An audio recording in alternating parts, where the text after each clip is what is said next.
रासायनिक उपयोगिता में उपयोगिता नंबर 7 लिखिए। आज लिखिए, धातु के ऑक्साइड का ऊष्मीय अस्थायित्व का पता चलता है। धातु के ऑक्साइड का ऊष्मीय अस्थायित्व का पता चलता है।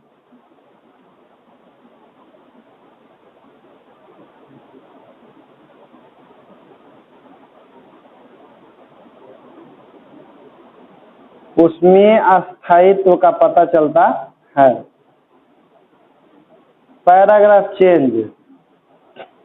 विद्युत रासायनिक श्रेणी में ऊपर से नीचे, विद्युत रासायनिक श्रेणी में ऊपर से नीचे जाने पर,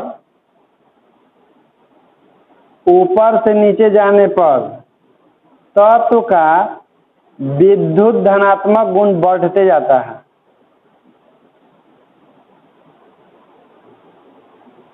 तत्व का विद्युत धनात्मक गुण बढ़ते जाता है तथा धातु का ऊष्मा के प्रति अस्थायित्व भी बढ़ता है। तथा धातु का ऊष्मा के प्रति अस्थायित्व भी बढ़ता है।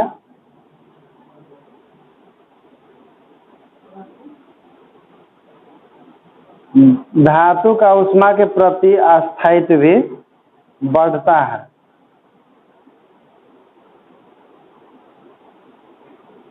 एग्जाम्पल नंबर 1 लिखिएगा। Na2O Na2O कोमा Al2O3 को गर्म करने पर इनका अपघटन नहीं होता है। इनका अपघटन नहीं होता है।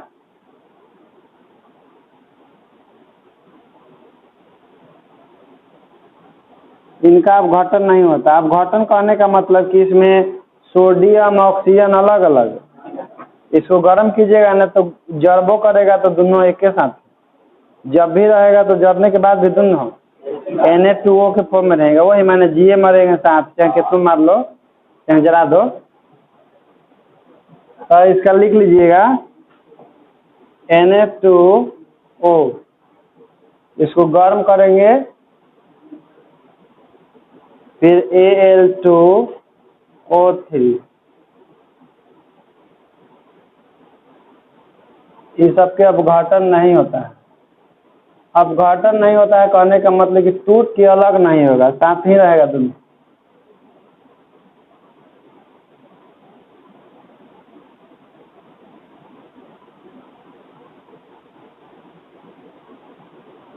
अच्छा ऐसे लिखा था।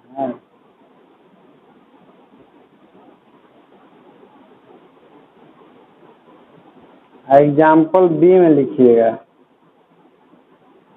इसके बाद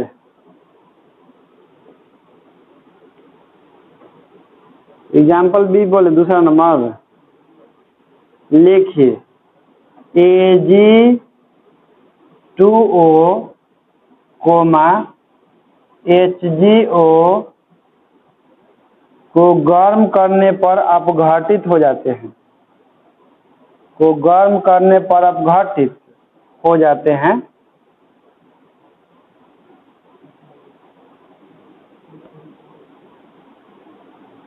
अपघटित हो जाते हैं कहने का मतलब है कि इन दोनों को यदि गर्म कीजिएगा ना तो ये दोनों अलग अलग हो जाएगा।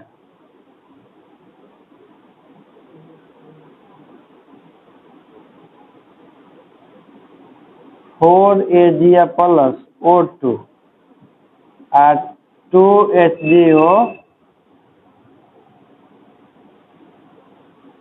Plus 2Hg+O2। देखो उसमें सोडियम एल्युमिनियम से ज्यादा क्रियाशील होता है, तो जो ज्यादा क्रियाशील होता है तो ऑक्सीजन के साथ अभी क्रिया किया है तो उसको पकड़े हुए है तो वह कितनों मार लो गर्म कर लो लेकिन वो साथ नहीं छोड़ेगा, जिए मरेंगे तब साथ। आइए देखो ये कम अभी क्रियाशील होता है सर, मतलब ये सब बड़का प्रेमी नहीं है, इसे गर्म करेगा छोड़ देगा कि जाए दो हमारे बाबू दूसरा खोज दिए ले जा छोड़ा के तू ले जाओ, तो वही से क्या हो गया, मतलब ये कम क्रियाशील होता है मेन कारण है, मतलब ये छोटा प्रेमी है टाइम पास वाला। चल अब 8वां नंबर लिखा जाए। 8वां नंबर लिखिए वैद्युत अपघटन का प्रभाव। वैद्युत अपघटन का प्रभाव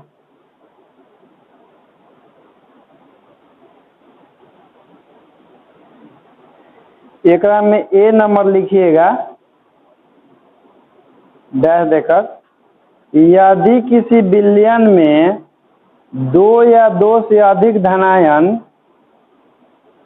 यदि किसी विलयन में 2 या 2 से अधिक धनायन या ऋणायन उपस्थित हो, 2 या 2 से अधिक धनायन या ऋणायन उपस्थित हो, तो उस विलयन का वैद्युत अपघटन करने पर, उस विलयन का वैद्युत अपघटन करने पर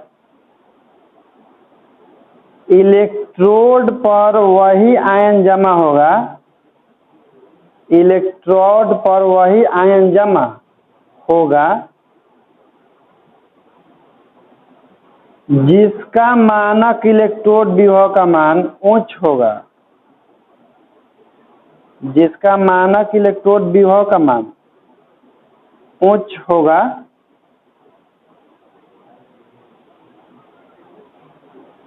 उच्च होगा अर्थात जिस आयन का ऑक्सीकारक शक्ति प्रबल होती है, ऑक्सीकारक शक्ति प्रबल होती है, वही धनायन कैथोड पर मुक्त होती है, वही धनायन कैथोड पर मुक्त होती है,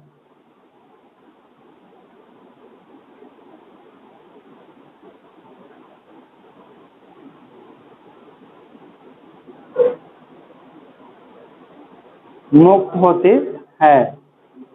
देखिए जिसे सबसे कम इलेक्ट्रोड विभव किसका होता है,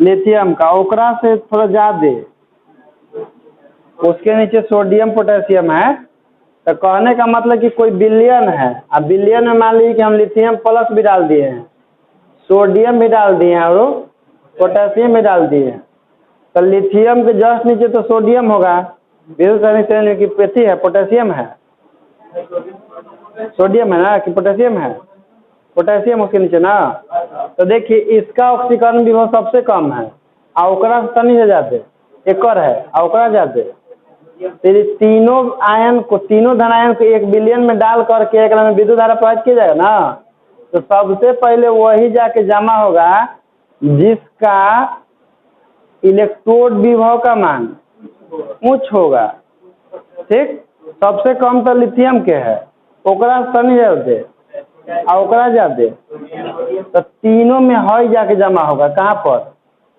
कैथोड पर, ठीक ना। इसका क्रम लिखा देते हैं आपको, तो लिखिए नीचे एक लाइन छोड़कर, कैथोड पर मुक्त होने वाले धनायनों का क्रम निम्नलिखित है, कैथोड पर मुक्त होने वाले धनायनों का क्रम निम्नलिखित है,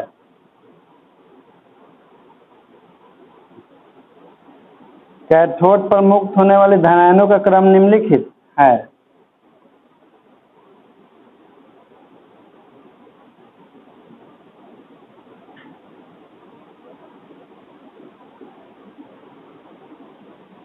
कभी लिथियम को किसी के साथ अभिक्रिया की ओर देखे हैं, लिथियम का किसी कंपाउंड के रूप में या उसका कोई विलयन पाए हैं, वैद्युत अपघट्य के रूप में, तो उसको छोड़ के पोटेशियम शुरू करते हैं, ठीक ना। पोटेशियम, फिर उसके बाद सोडियम है ना, तो सोडियम, और उसके बाद कैल्शियम है, बेरियम है। तो रुक जाओ, इसे नहीं लिखते हैं, इस प्रकार से लिखते हैं K plus Ca2 plus plus Na, लिखते चलिएगा Mg2 प्लस, हाँ उसका बहुत कम सॉल्यूशन के रूप में पाया जाता है, जिसका विलयन संभव है ना, केवल उसी का लिख रहे हैं।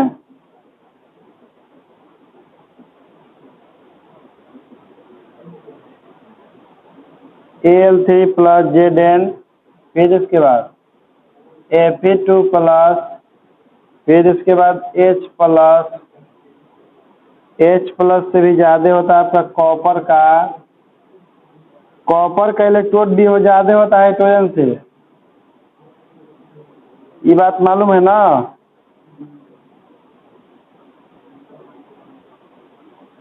बताए भी थे कि कॉपर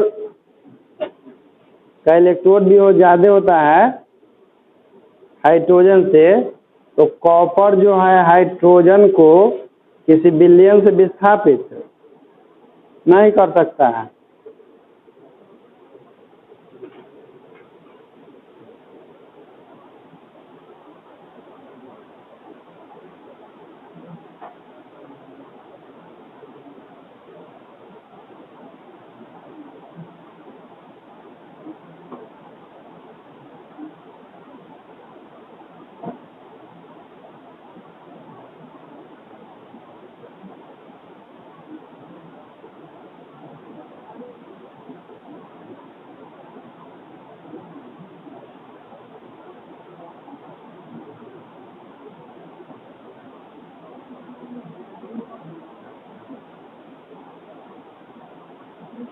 उतार लिए तो बी नंबर एग्जाम्पल लिखिए। इधर धनायन के बारे में हो गया कि वही धनायन जमा होता है जिसका इलेक्ट्रोड विभव क्या होता है, उच्च होता है। अब ऋणायन के बारे में लिखिए बी नंबर में कि एनोड पर वही ऋणायन मुक्त होता है, एनोड पर वही ऋणायन मुक्त होता है, एनोड पर वही ऋणायन मुक्त होता है जिसका मानक इलेक्ट्रोड विभव का मान कम होता है, जिसका मानक इलेक्ट्रोड विभव का मान कम होता है, जिसका मानक इलेक्ट्रोड विभव का मान कम होता है, कम होता है। नीचे लिखिएगा इसलिए एक साइन देकर, इसलिए ऋणायनों के मुक्त होने का क्रम निम्नलिखित है, इसलिए ऋणायनों के मुक्त होने का क्रम निम्नलिखित है।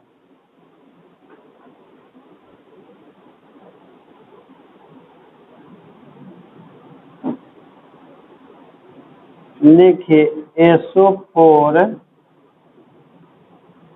2 minus NO3 minus OH minus Cl minus, फिर इसके बाद Br माइनस I माइनस, ये सब कहाँ जमा होता है, एनोड पर, क्योंकि धनायन जो होते हैं हमेशा कैथोड पर जमा होते हैं और ऋणायन हमेशा एनोड पर जमा होते हैं। यह किसके लिए, वैद्युत अपघटनी सेल के लिए है, क्योंकि विद्युत रासायनिक सेल में तो कुछ और होता है। विद्युत रासायनिक सेल में देखे थे ना, कैथोड पर कॉपर जमा हो रहा था, एनोड पर से मुक्त हो रहा था कौन, जिंक। चल ये तो हो गया। ऑफ टॉपिक लिखिए आप लोग विद्युत रासायनिक सेल का विद्युतवाहक बल। विद्युत रासायनिक सेल का विद्युतवाहक बल।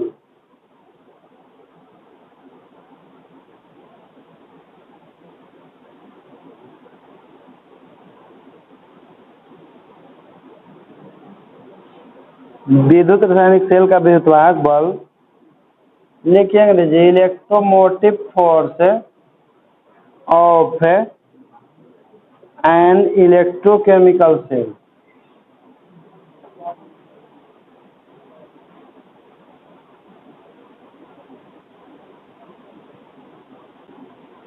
एक्चुअल विद्युतवाहक ये जो चैप्टर जो था लेसन 3 इसको पढ़ने लायक था विद्युत धारा के साथ में, क्योंकि उस विद्युतवाहक बल के बारे में उसी में जानकारी है विद्युतवाहक बल एक्चुअल में होता क्या है।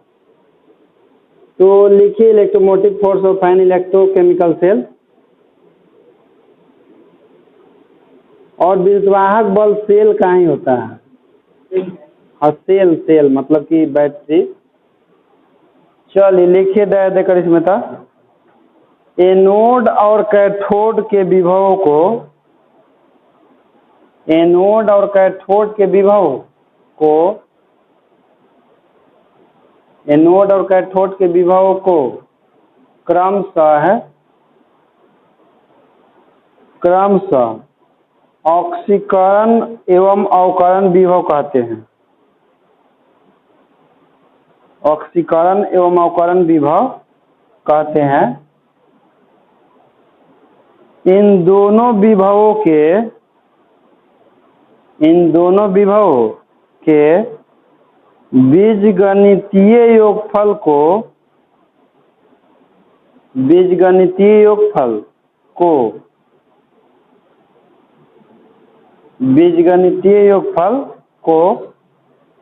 सेल का विद्युतवाहक बल कहते हैं। बीजगणितीय योगफल को सेल का विद्युतवाहक बल कहते हैं। विद्युतवाहक बल कहते हैं। हो गया। देखिए विद्युत रासायनिक सेल में एनोड पर ऑक्सीकरण होता है और कैथोड पर अवकरण होता है। तो एनोड के विभव को हम लोग ऑक्सीकरण विभव कहते हैं क्योंकि उस पर ऑक्सीकरण होता है, और कैथोड के विभव को अवकरण विभव कहते हैं क्योंकि उस पर अवकरण होता है। तो दोनों ऑक्सीकरण विभव और अवकरण विभव के योगफल का जितना मान होता है वही मान सेल का विद्युतवाहक बल कहलाता है। ठीक ना। तो नीचे लिखिए अर्थात करके लिखिए अर्थात सेल के ऑक्सीकरण विभव एवं अवकरण विभव के योगफल को सेल का विद्युतवाहक बल कहते हैं। अर्थात सेल के ऑक्सीकरण विभव एवं अवकरण विभव के योगफल को सेल का विद्युतवाहक बल कहते हैं। सेल का विद्युतवाहक बल कहते हैं।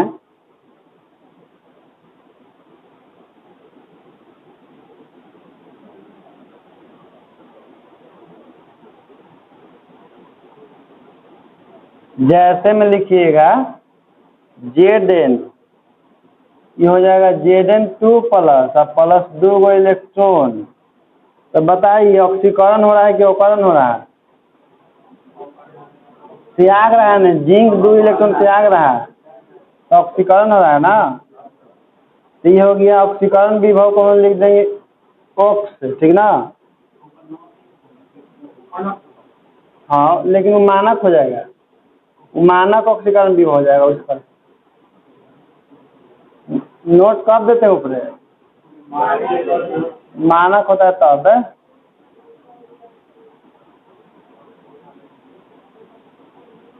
यहाँ पर देखिए 2 इलेक्ट्रॉन ग्रहण कर रहा है तो इसको क्या होगा? तो इसको लिखते हैं ई रेड।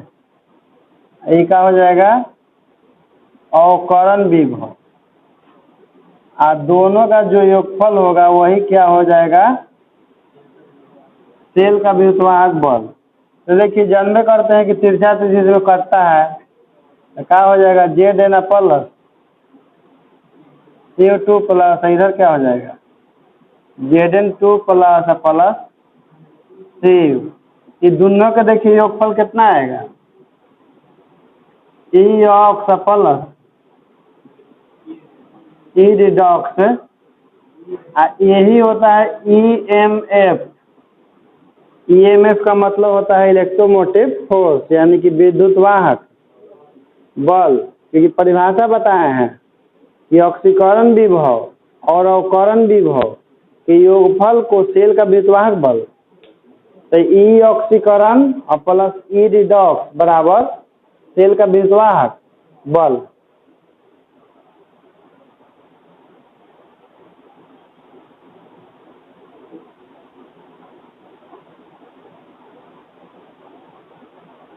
हो गया ना।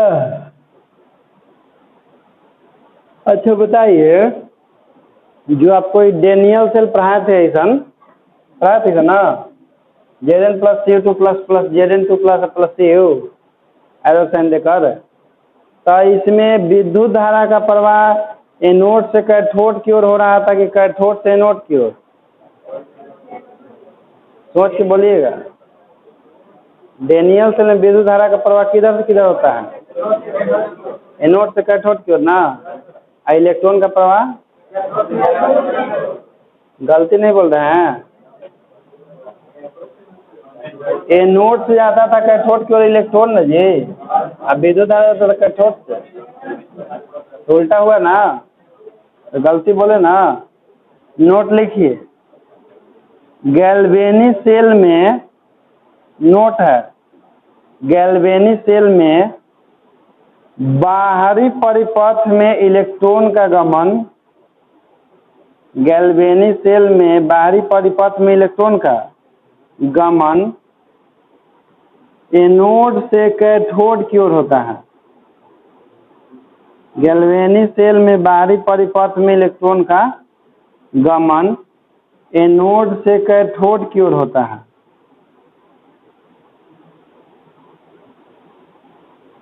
एनोड से कैथोड की ओर होता है, तथा विद्युत धारा का प्रवाह है, तथा विद्युत धारा का प्रवाह कैथोड से एनोड की ओर होता है। विद्युत धारा का प्रवाह कैथोड से एनोड की ओर होता है।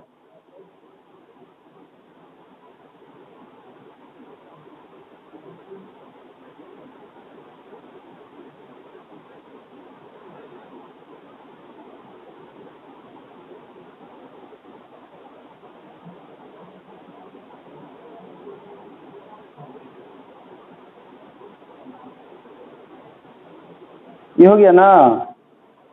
चलिए देखिए, ये जो आप लोग पढ़, इला जो सेल था, इला सेल था ना, तो जो सेल बना था उसमें जैसे इस तरह से दो बर्तन था, एगो में एनोड था, एगो में तांबा का छड़ था, एगो में जिंक का था ना जी। आप दोनों को बाहरी तार से क्या कर दिया था, आप दोनों को लवण सेतु के विलयन जोड़ा गया था, जोड़ल था कि नहीं सर? ठीक। तो देखिए, सेल भी दो प्रकार के होता है, एक होता है खुला सेल, एक होता है, देखिए कहने का मतलब ना कि चलिए हम लोग जो घर में यूज करते हैं वो आप समझते हैं। जैसे मान के लिए ना कि ई जो है सेल है, ठीक ना, इधर जानते हैं कि नेगेटिव होता है इधर में, एकरा में जानते हैं कि एगो रॉड लगा रहता है जिसको ग्रेफाइट का छड़ कहते हैं, ठीक। एकरा में बाहर से कोई तार नहीं जोड़ल है, ठीक ना। तो ये सेल बताइए खुला सेल है कि बंद सेल है? देखो बंद कब होता है, जब धन ध्रुव और ऋण ध्रुव को एक तार से जोड़ देते हैं, ये हो गया बंद। जब बीच में कोई उपकरण लगा देंगे, चाहे बॉल लगा देते हैं, जो भी लगा देते, अब हुआ बंद।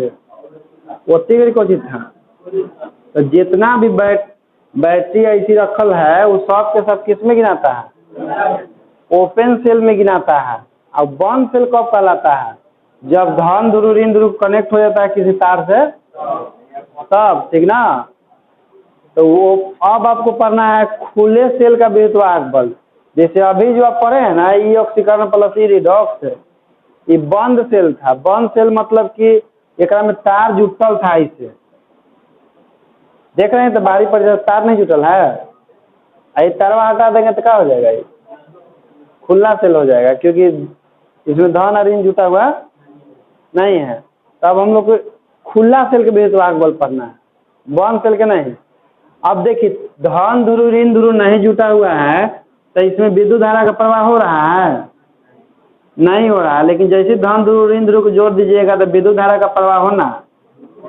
तो जब सेल ओपन होता है तो उसमें विद्युत धारा का प्रवाह नहीं होता है, कारण क्योंकि धन ध्रुव ऋण ध्रुव किसी से नहीं जुड़ा होता, वही बंद हो जाता है तो विद्युत धारा का प्रवाह होना। बंद मतलब धन ध्रुव ऋण ध्रुव जुड़ गया। तो खुले सेल के विद्युत वाहक बल में डाय देख लिखिए, जब सेल से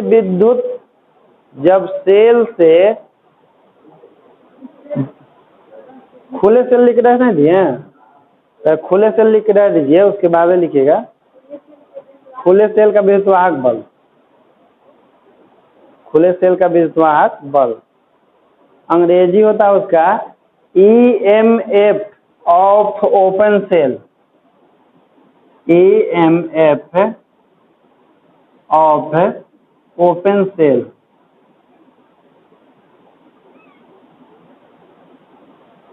लिखिए जब सेल से विद्युत परिपथ में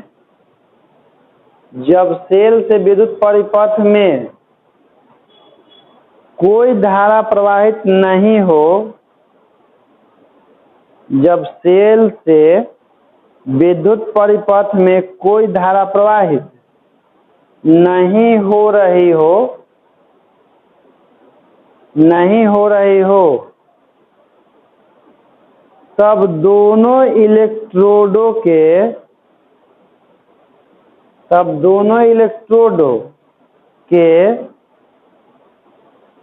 विभवों के अंतर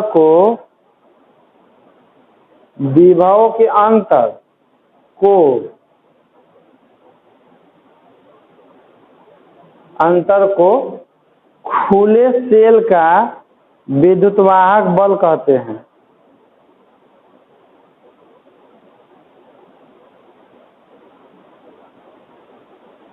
खुले सेल का विद्युत वाहक बल कहते हैं।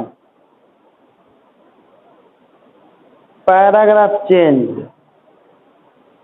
सेल के मानक विद्युत वाहक बल को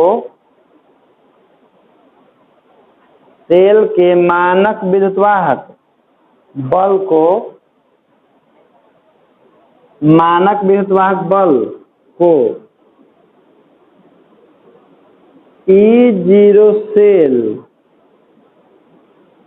या E0 सेल, बोर्ड पर देख लीजिएगा, E0 सेल या E0 सेल से सूचित करते हैं।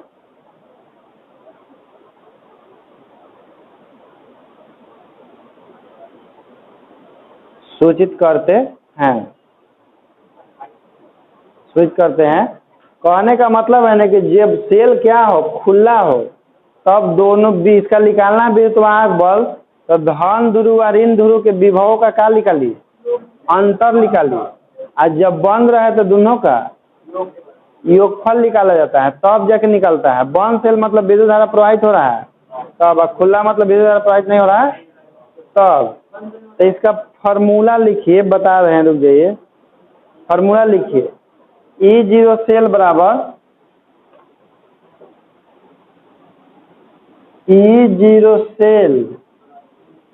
बराबर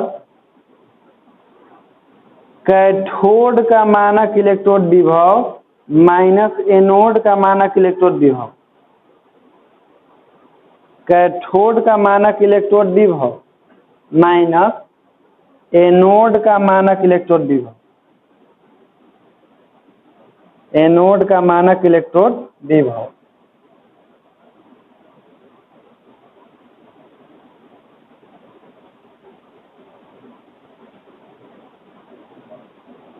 हो गया।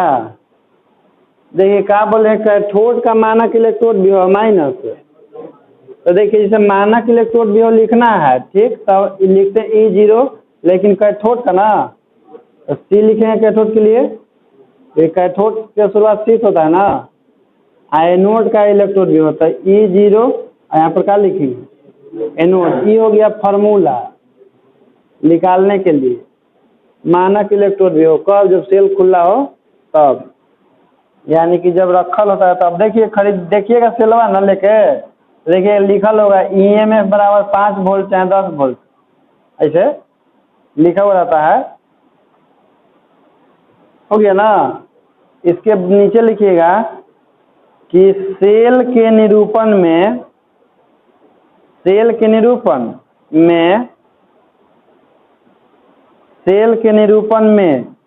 एनोड को लेफ्ट में, सेल के निरूपण में एनोड को लेफ्ट में तथा कैथोड को राइट में लिखते हैं, कैथोड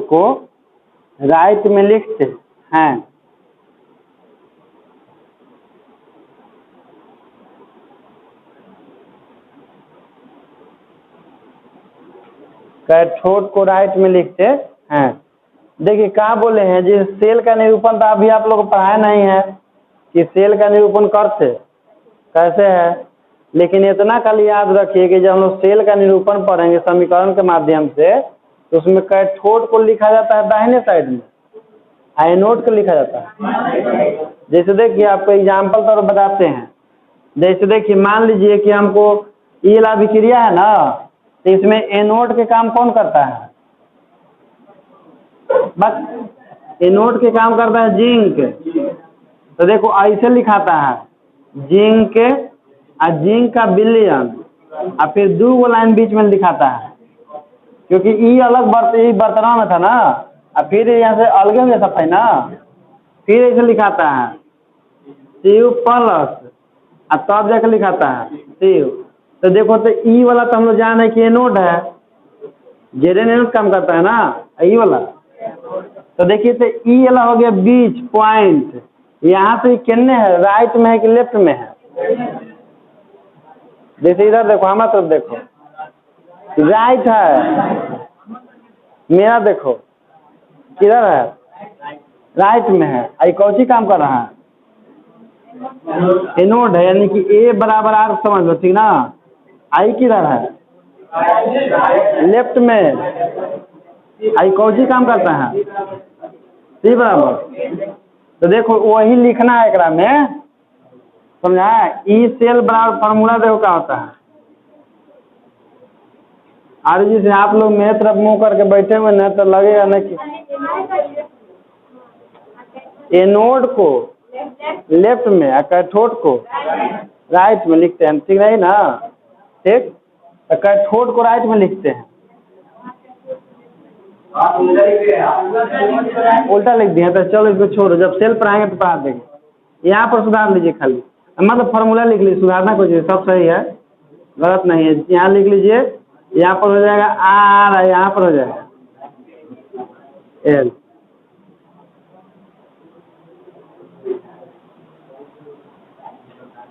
सेल का निरूपण पढ़ाएंगे तो पूरा क्लियर हो जाएगा, अभी बताएंगे कंफ्यूजन शुरू हो जाएगा। समय से पहले कुछ बताइए तो दिक्कत होता है बड़ा। हाँ हो गया ना। तो चल ई हो गया सेल के विद्युतवाहक बल का फॉर्मूला। आर किसके लिए लिखा जाता है, कैथोड के लिए, एल लिखा जाता है एनोड के लिए, ठीक ना। तो आज के लिए इतना ही।